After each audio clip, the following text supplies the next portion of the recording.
সংবাদ সম্মেলনে বক্তব্য রাখছেন বিদায়ী আইজিপি বেনজির আহমেদ। মানুষের নষ্ট রাজনীতির দুষ্ট চর্চা তাদের প্রতিও আজ আমি বলতে চাই কোনো অভিযোগ নাই, কোনো অনুযোগ নাই। বাংলাদেশ পুলিশের সাবেক আইজি জনাব বেনজির আহমেদকে নিয়ে সারা বাংলাদেশে তোলপাড়। দর্শক, জানিয়ে দিব আমাদের হাতে থাকা গুরুত্বপূর্ণ আপডেট নিউজ বাংলা সংবাদ। প্রিয় দর্শক, বিস্তারিত ভিডিওটি দেখার আগে সবার কাছে একটি অনুরোধ থাকবে, চ্যানেলে যদি নতুন হয়ে থাকেন সবার আগে আপডেট নিউজ পেতে আমাদের এই চ্যানেলটি সাবস্ক্রাইব করে রাখুন। এই ভিডিওটি আপনার ফেসবুক সোশ্যাল মিডিয়াতে শেয়ার করে সবাইকে দেখার সুযোগ করে দিন।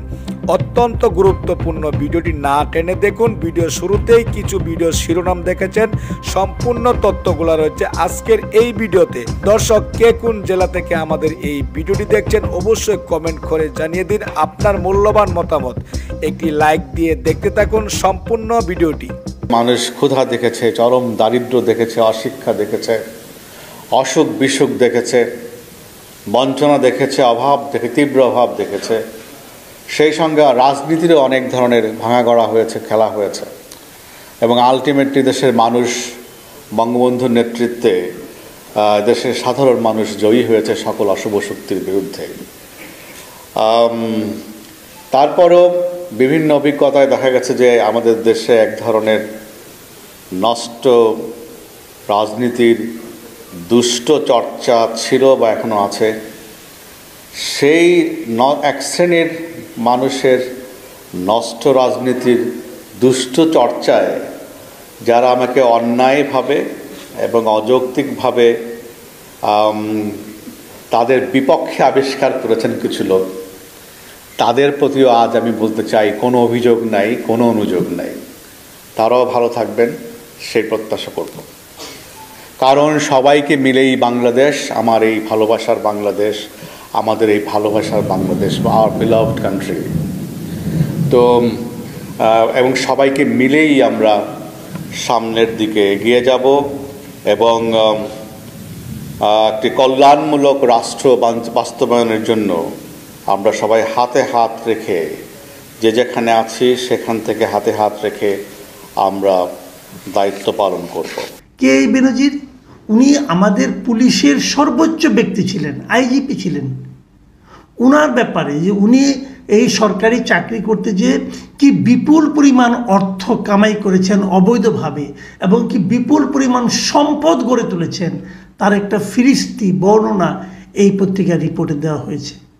এবং আমি পুরো রিপোর্টটা আমি মন দিয়ে পড়েছি এবং আমার কাছে পুরো রিপোর্টটাকে অসাধারণ রিপোর্ট মনে হচ্ছে। মানে যে রিপোর্টার করেছেন, দুজন রিপোর্টারের নাম আছে এখানে, ওনারা প্রচুর খেটে খুঁটে এই রিপোর্টটা করেছেন বলে আমার কাছে মনে হয়েছে।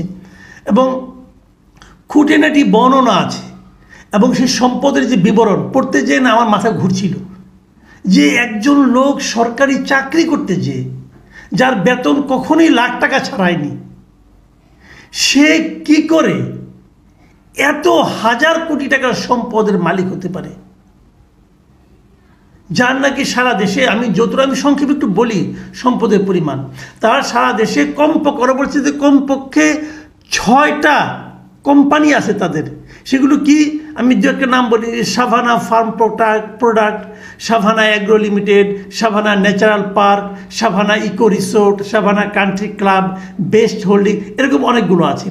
একমাত্র সাভানা ইকো রিসোর্ট যেটা আছে, সেটার যেটা বর্ণনা দেওয়া হয়েছে, গোপালগঞ্জে একটা গ্রামের মধ্যে একটা আধুনিক ইউরোপ বানিয়ে ফেলেছেন উনি।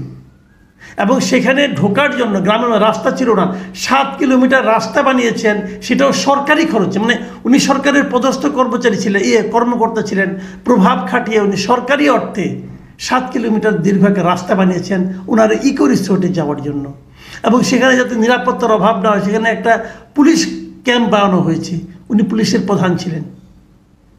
ভাবুন, মানে ক্ষমতার কি অপব্যবহার। এরকম করে একটা প্রতিষ্ঠান, মানে একজন ব্যক্তি কিভাবে কতগুলি প্রতিষ্ঠান তৈরি করেছে। ঢাকায় দেখা গেছে, ঢাকায় এই লা মেডিয়ান, তার বেস্ট হোল্ডিং, এখানে ওনার কত লাখ শেয়ার আছে, 2 লাখ 3 লাখ শেয়ারের মালিক। সবগুলি উনি করেছেন ওনার স্ত্রীর নামে অথবা 2 কন্যার নামে। পূর্বাঞ্চলে ওনার 40 কাঠা জমির উপর একটা সুবিশাল ডুপ্লেক্স বাড়ি আছে, যার দাম নাকি 45 কোটি টাকা কমপক্ষে হবে। আরেকটা 22 কাঠা, আরেকটা 10 বিঘার প্লট আছে, সেই প্লটের দাম কমপক্ষে 22 কোটি টাকা এখন এই সময়ে। এরকমভাবে মানে আপনার ডিটেল রিপোর্টটা পড়েন, আমার বক্তব্য আপনারা অনলাইনে পাবেন, মানে দৈনিক কালের কণ্ঠে পাবেন। হয়তো অনেকে ভাববেন যে কালের কণ্ঠ হঠাৎ করে এই ধরনের রিপোর্ট করলো কেন, তারা যে কারণেই করুক সেটা আমার জন্য ব্যাপার না, কিন্তু আমি যেটা দেখছি সেটা হলো একজন আইজিপি কিভাবে সরকারি চাকরি করার মাধ্যমে এত বিপুল অর্থ কামাই করতে পারেন, এবং এটা যে অবৈধ অর্থ এটা বুঝতে কোনো কষ্ট হয় না। কারণ কষ্ট হয় না এই কারণে সবগুলি প্রপার্টি উনি করেছেন হয় ওনার স্ত্রীর নামে, না হলে 2 কন্যার নামে। তো স্ত্রী আর কন্যার এত টাকা কোথায় পেলেন? এটাকে আলাদিনের প্রদীপের মাধ্যমে আলাদিনের দৈত্য এসে দিয়ে গেছে নাকি ভাই? আমার ভয়টা কোথায়? আমি যে কথাটা বলতে যাচ্ছি, দেখেন এই লোক কিন্তু একসময় আবার শুদ্ধাচার পুরস্কার পেয়েছে। মানে সরকার তার আচরণে মুগ্ধ হয়ে সে এত শুদ্ধ ব্যক্তি, এত শুদ্ধ কর্মকাণ্ড করেছেন, এর জন্য একটা পুরস্কারও দিয়েছেন। সেই পুরস্কার নিশ্চয়ই তার ড্রয়িং রুমের ঝুলানো আছে, লোকে দেখবে আর ভাববে হা এই লোক কত শুদ্ধ। এই শুদ্ধ লোকের নমুনা এটা হয়। এই মানে এটা কি মানে কি বলবো, ওনার যে এই সম্পদ ছিল এটা কোনো একদিনই করেছেন? একদিনই তো করেননি। ওই পুলিশ জীবনে চাকরি করছেন, যতদিন করেছেন ততদিনই দুর্নীতি করেছেন। ওনাকে যখন আইজিপির মতো একটা বড় পদে বসানো হয় তখন একবার দেখা হয় নাই যে উনি এরকম করেন কেন, উনি কতটা সৎ?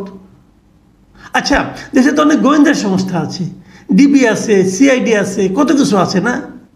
এরা তো মানুষের বিভিন্ন ব্যাংক অ্যাকাউন্টের খবর নেয়, অমুক নেয় তমুক নেয়।